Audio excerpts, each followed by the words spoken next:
আসসালামু আলাইকুম। জাতীয় বিশ্ববিদ্যালয়ের পরীক্ষার্থী বন্ধুগণ, আজকে ২ তারিখ ইসলামের ইতিহাস সংস্কৃতি তৃতীয় পত্রের পরীক্ষা অনুষ্ঠিত হয়ে গেল।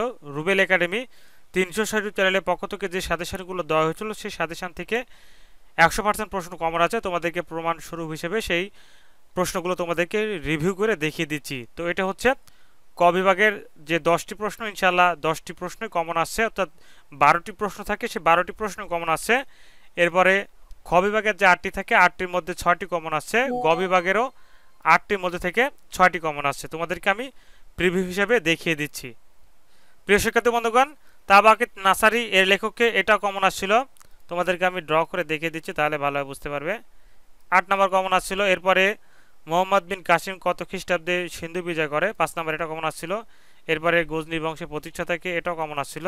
এরপরে সুলতান রাজিয়া কত বছর রাজত্ব করেন, এটাও কমন আসছিল। এরপরে মাতা মহিষুলভ ব্যবস্থা কে প্রবর্তন করে, এটা কমন আসছিল 36 নম্বর। এরপরে মালমুখ শব্দের অর্থ কি, এটাও কমন আসছিল। এরপরে 40 চক্র এর বিলোপ সাধন করেন কে, এটাও কমন আসছিল। এরপরে সৈয়দ বংশের প্রতিষ্ঠাতাকে, এটাও কমন আসছিল। এরপরে কাকে হাজার দিনারি বলা হতো, এটাও কমন আসছিল। এরপর মোহাম্মদ বিন তুঘলক কোথায় রাজধানী স্থানান্তর করেন, এটাও কমন আসছিল। এরপরে রেহলা গ্রন্থের রচয়িতাকে, এটাও কমন আসছিল।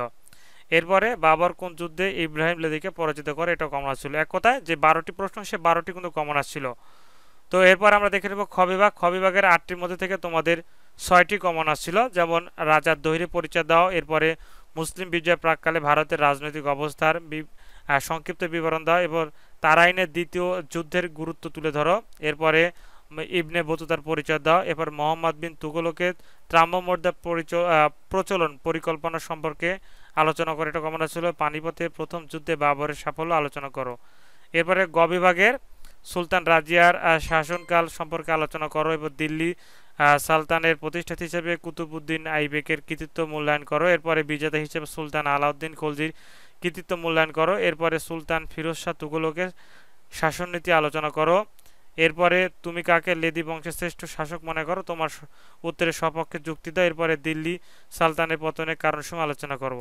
তো ইনশাল্লাহ এই সবগুলো প্রশ্ন কিন্তু কমন আসছে। তোমরা যদি পরবর্তী সাবজেক্টের শর্টকাট এবং ফাইনাল সাজেশন নিতে চাও, অবশ্যই এই ভিডিও ফার্স্ট পিন কমেন্ট এবং স্ক্রিনে দেখেন হোয়াটসঅ্যাপ নাম্বারে যোগাযোগ করে তোমাদের প্রত্যেকটি সাবজেক্টের সাজেশন তোমরা নিতে পারো।